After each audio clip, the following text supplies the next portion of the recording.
Garage দিছে, garage দেয় নাই, আপনারা টাকা দিছেন। এই ধাবা লোন কার লাগে আপনি? আপনি আপনি কার সাথে আওয়াজ লোন? কার সাথে আপনি কার সাথে আওয়াজ লোন? আপনি কি মহিউদ্দিন পাইছেন আমারে? আপনি আমারে মহিউদ্দিন পাইছেন? আপনি আমার সাথে ধমক দিয়ে কথা বলেন, কেন্দ্রীয় শুল্ক সদস্য হচ্ছে আপনি ধমক দিয়ে কথা বলেন। দূর মিয়া, বেয়াদবি করেন আবার। আমি চুপ থাকবো কি? আমি চুপ থাকবো কি আপনার সাথে? আপনার সাথে আমি চুপ থাকবো কি? আপনি আমার ধমক দেন।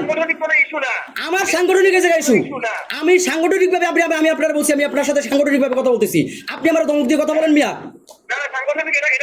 আমি আপনার সাথে সাংগঠনিক ভাবে কথা বলতেছি না।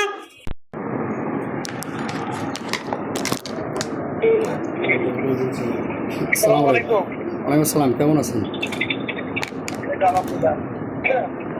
কই আছেন? নওসিটি কোথায় গেছিলেন? আমাদের এক সহপাঠী মারা গেছে, ওর জানাজা আসছিলাম। ডিপার্টমেন্টে অবহেলা ছিল অনেক আসছে। সোহানের দেখতে গেছেন? হ্যাঁ, সোহানের সাথে দেখা করছেন? বুঝি না, সোহানের সাথে দেখা করছেন? সোহান সোহান হিসেবে আছে কিনা জানি না তো। সোহান নাসল মহলই আছে। ও তো জানি না, আমি ওই কাজী মারুফের কল দিলাম, ও ধরলো না। এখন ফোন দিছিলাম হলো, আমি ফোন দিছিলাম হলো আপনার ওই জরুরি কাজে। সেটা হলো গিয়া ওই ক্রেস্টের আপনারা লিস্ট দিয়েছেন মহিউদ্দিন ভাইরে 72 পিসের, মানে কোন সিস্টেমে দিয়েছেন যেগুলো মিসিং?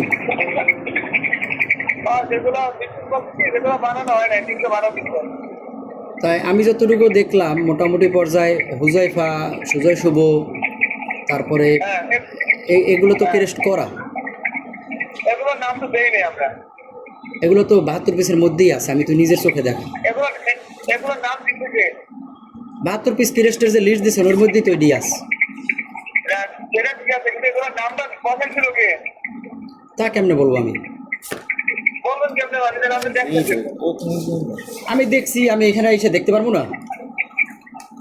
দেখতে পারবেন না, বুঝতে পারবেন না, সেটা তো বলে যায় যে আপনি যদি 72 পিস দেখুন দেখছেন, হ্যাঁ, তো নাম যে অনেক জানার কথা ছিল। নাম তো দিচ্ছে মহিউদ্দিন ভাই, সে নিজে দিচ্ছে। এখন বিষয় হলো 72 পিস আমরা পাই যদি নাই। মহিউদ্দিন ভাই দিয়ে থাকে তো এই ব্যাপার নিয়ে তো মহিউদ্দিন ভাই আপনারা তর্ক বিতর্ক করছেন যে হুজাইফা সুজয় শুভর নাম কেন দেওয়া হয়েছে। হ্যাঁ, তর্ক বিতর্ক করছেন না? আমি বলি আপনারা যদি তর্ক বিতর্ক করেন মহিউদ্দিন ভাইয়ের সাথে যে আপনারা এই বিষয়ে ক্রেস্ট কেন দেয় নাই, ভালো, এটা তার অপরাধ, সে মারাত্মক অপরাধ করছে, ভুল করছে, এটার জন্য ওনার বিচার শাস্তি পাওয়ার যোগ্য নেই, বুঝলেন? তাহলে এবং সে ক্রেস্ট করিয়াও আছে, এটা হে গচ্ছা দেবে। যদি হে করিয়া নিজের যদি ওনার খাউজা উনি দেখছে, এরা উনি গচ্ছা দেবে। তাহলে আপনারা মিসিং তালিকার মধ্যে এই হুজাইফা এবং সুজয় শুভর নাম দিয়েছেন কেন? হুজাইফা মিসিং তালিকার ভিতরে নামটা হচ্ছে এরকম 312 পিস। 312 পিসের ভিতরে সে নিজে হুজাইফা, সুজয় শুভ, এরপরে ওই যে নাইমা ইসলাম, এরপরে হলো ওই যে রাজীব, এরকম আরো অনেকের নাম ঢুকাইছে। নাইমা ইসলাম তো আন্দোলনে ছিল। নাইমা ইসলাম আন্দোলনে ছিল কি ছিল না সেটা বিষয় না। নাইমা ইসলামের রেজিস্ট্রেশন দিত না? নাইমা ইসলাম রেজিস্ট্রেশন করছে। হ্যাঁ, 312 পিসের ভিতরে নাইমা ইসলামের নাম দ্বিতীয়বার ঢুকাইছে। একবার তো ওকে পাইছে, আরেকবার ঢুকাইছে। নাইমা কি রেজিস্ট্রেশন করছে? নাইমা রেজিস্ট্রেশন করছে, কিন্তু ওর নাম দুইবার ঢুকাইছে। তো দুইবার করলে হেডা হে একবার সংশোধন করে দেবে, স্বাভাবিক না, সেটা বাদ দিচ্ছি, সেটাই বাদ দিচ্ছি। এখন কথা হলো ও হুজাইফা, সুজয় শুভর নাম ওই দিন আমাদের তালিকা, কিন্তু বাউদ্দের তালিকা দেওয়ার ক্ষেত্রে এটা দেওয়া হয়েছে। এখন যেহেতু জানাইছে, এখন আপনি জানাইছেন, সেক্ষেত্রে বলছে আমাদের যারা অন্য মুসলিম আছে, যেমন সাইফুল পায় নাই আমাদের, সে সাইফুলের নামটা দিয়ে দিচ্ছি। এখন এরকম আসবে তার সাথে একটা নাম দিয়ে দিই ওই জায়গায়। কেন দেবেন আপনি? এটা কি লিগ্যাল? কোনটা লিগ্যাল? যারা রেজিস্ট্রেশন কৃত, যারা পায় নাই, আপনি তাকে নাম দেবেন। যারা পায় নাই সেটাই তো বললাম, খুঁজে দেখি। তো খুঁজছে, আপনারা এখনো খুঁজতে পান না, তাহলে আপনারা বুঝলেন কেমন যে 72 পিস আপনাকে মিসিং? আপনি কি বুঝাইতে চান?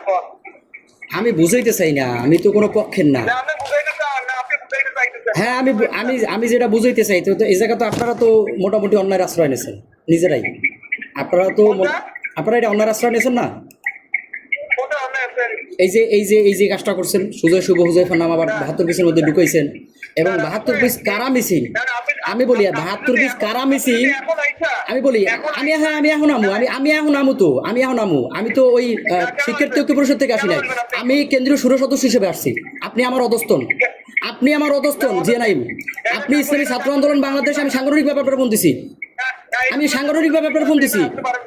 আপনার সাংগঠনিক ভাবে ফোন দিছি। আমি কথা বলতে ইচ্ছুক না এই বিষয়ে।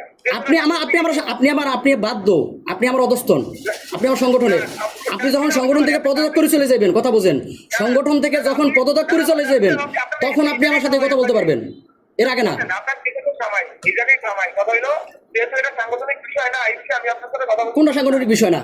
আমার শাখার সভাপতি সে এরকম একটা কর্মকাণ্ডের সাথে জড়িত হয়ে যাইবে, সেখানে আমি ইনভলভ হবো না, বলেন আমি ইনভলভ হবো না এখানে।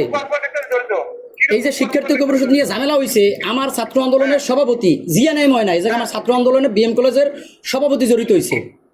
এই যে এটা জড়িত হয়েছে বলতে এই জায়গায় কারো ব্যক্তিত্ব নাই, পার্সোনালিটি নাই, পার্সোনালি কেমন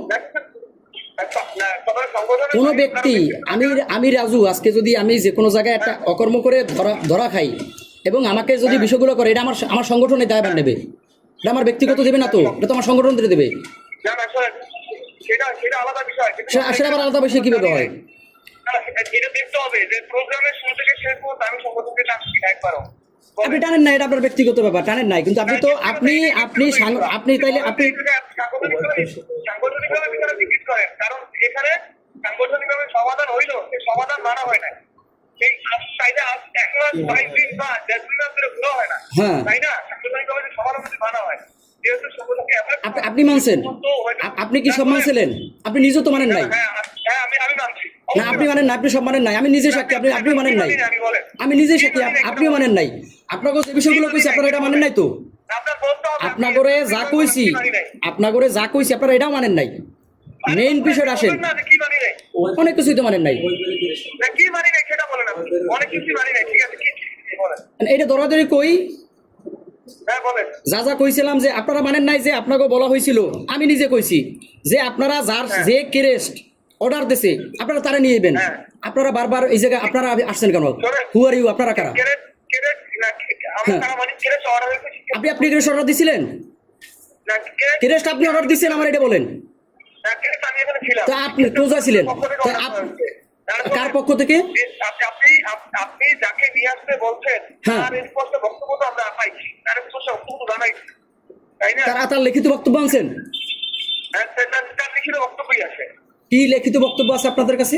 তার লিখিত বক্তব্য আছে। দোকানদার শুনেন, আমি বলি, যে কোনো দোকানদার, যে ব্যক্তি, আমি যদি যে কোনো দোকানের কাছে আমি অর্ডার দিয়ে যাবো, সেখানে সেই দোকানদারের কাছে আমি বুঝাই দিয়ে যাম, ভাই আমি না থাকলে আমার বিষয়টা এই অমুকের কাছে দেবেন, এই বিষয়টা তো দোকানদারের কাছে বলে নাই সে, সেটা তো আপনি নিয়ে আসতে তো হইবে। এখন শোনেন, এখন আপনি এই কথা কইতে পারেন, হ্যাঁ এইটা আপনি বলেন এটা আমি মানি নাই, হ্যাঁ এইটা আমি মানি, আপনি এটা বলেন হ্যাঁ আপনি মানেন নাই, হ্যাঁ এইটা মানি না, এটা মানার বিষয়, অবশ্যই মানার বিষয় না কেন? এর আগে কি কাহিনী হয়েছে তাহলে? এর আগে যত কাহিনী হয়েছে আমরা দোষে কাহিনী হয়েছে না, আমাদের যদি টাকা পয়সা নিয়ে আমাদের দেশে কাহিনী হয়েছে, তাই না? আপনারা তার 56,000 টাকা কেন দেন নাই? সেই যে টাকা, সেও তো টাকা পাবে। আপনারা, আমি বলি, আপনাদের কাছে তো সে তারা টাকা পাইবে, পাইবে না? কেরেস্ট দিছে, কেরেস্ট দেয় নাই, আপনারা টাকা দিছেন। এই দাবালন কার লাগে আপনি কার সাথে আওয়াজ লন? আপনি কার সাথে আওয়াজ লন? আপনি কি মহিউদ্দিন পাইছেন আমারে? আপনি আমারে মহিউদ্দিন পাইছেন? আপনি আমার সাথে ধমক দিয়ে কথা বলেন, কেন্দ্রীয় সুর সদস্য যে আপনি ধমক দিয়ে কথা বলেন, দূর মিয়া, বেয়াদবি করেন আবার। আমি চুপ থাকবো কি? আমি চুপ থাকবো কি?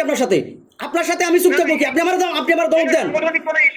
আমার সাংগঠনিক জায়গায় ইস্যু, আমি সাংগঠনিক ভাবে আমি আপনারা বলছি, আমি আপনার সাথে সাংগঠনিক ভাবে কথা বলতেছি, আপনি আমার ধমক দিয়ে কথা বলেন মিয়া।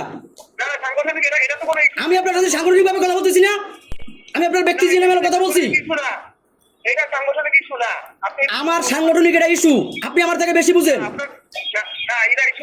কোনটা ইস্যু না? আপনি বললে হবে এটা ইস্যু না? আপনি পদত্যাগ করে বলে, আমি বলি শুনেন, আপনি পদত্যাগ করে যদি বলেন যে ভাই এটা সাংগঠনিক ইস্যু না, তখন এই বিষয়টা হবে। কিন্তু এর আগে আপনি যতক্ষণ পর্যন্ত সংগঠনের সাথে আছেন ততক্ষণ আপনি আমার কথা শুনতে বাধ্য। পাগলের গোষ্ঠী শুধু